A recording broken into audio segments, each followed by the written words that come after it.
क्या श्री कृष्ण द्वारा अपनी छोटी अंगुली पर ही गोवर्धन पर्वत उठाने का कोई विशेष कारण था?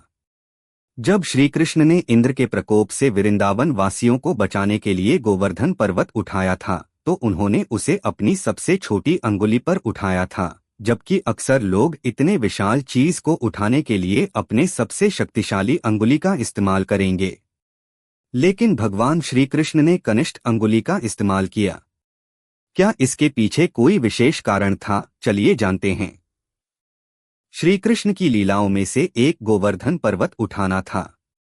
गोवर्धन पर्वत एक विशाल चीज थी और श्री कृष्ण के लिए उसे उठाना कोई मुश्किल काम नहीं था। परंतु फिर भी उसे अपनी कनिष्ठ अंगुली पर पर्वत उठाना थोड़ा चौंकाने वाला जरूर था, क्योंकि श्री कृष्ण वहां किसी अन्य अंगुली का भी इस्तेमाल कर सकते थे। तो उन्होंने इसी अंगुली का इस्तेमाल किया।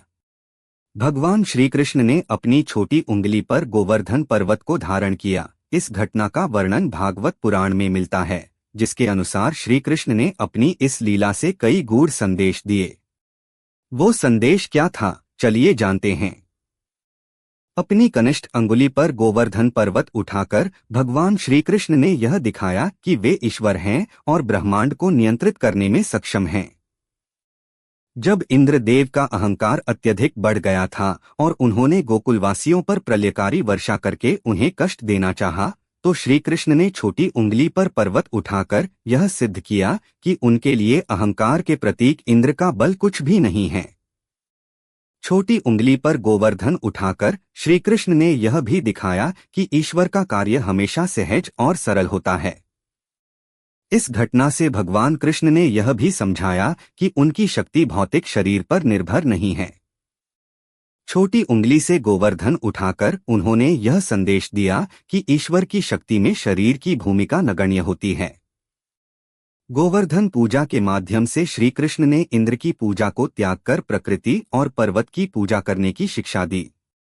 श्री कृष्ण का गोवर्धन को अपनी छोटी उंगली पर धारण करना उनकी दिव्यता, सहजता और करुणा का प्रतीक है। यह घटना मानवता को यह सिखाती है कि जब हम ईश्वर पर विश्वास रखते हैं और उनका स्मरण करते हैं, तो वे हमारे जीवन के सबसे बड़े संकटों को भी सरलता से हल कर सकते हैं। इसके अलावा यह भी कहा जाता है कि अंगुष्ठा अग्नि, तर्जनी वायु, मध्यमा आकाश, अनामिका पृथ्वी व कनिष्ठा अंगुली जल तत्व का प्रतिनिधित्व करती है। यही कारण है कि इंद्र की बारिश का जवाब भगवान श्री कृष्ण से जल तत्व से दिया। कनिष्ठ अंगुली पर गोवर्धन पर्वत उठाने से जुड़ी पौराणिक कथा। श्री कृष्ण ने अपने कनिष्ठ अंगुली पर गोवर्धन पर्वत क्यों उठाया था, इससे जुड़ी एक पौराणिक कथा भी है। उस कथा के अनुसार जब भगवान श्री कृष्ण ने अपनी अंगुलियों से पूछा कि वे किस पर पर्वत उठाएं, तो पहले अंगूठा बोला कि वो नर है और बाकी अंगुलियां तो स्त्रियां हैं, तो उसे ये मौका मिलना चाहिए।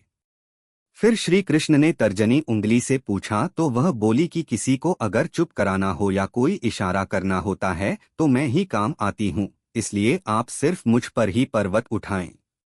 जब यही सवाल मध्यमा से पूछा गया तो उसने कहा कि सबसे बड़ी होने के साथ साथ मैं ताकत भी रखती हूँ, पर्वत मुझ पर ही उठाया जाए। जब श्री कृष्ण ने अनामिका उंगली से पूछा तो वह बोली कि सभी पवित्र कार्यों के लिए मेरा उपयोग किया जाता है, अत आप मुझ पर ही पर्वत उठाएं।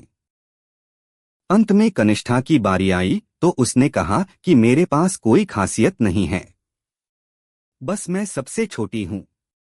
छोटी अंगुली की बात सुनकर श्री कृष्ण ने कहा कि मुझे विनम्रता सबसे प्रिय है। तब श्री कृष्ण ने छोटी उंगली को सम्मान देते हुए उसी पर गोवर्धन पर्वत धारण किया।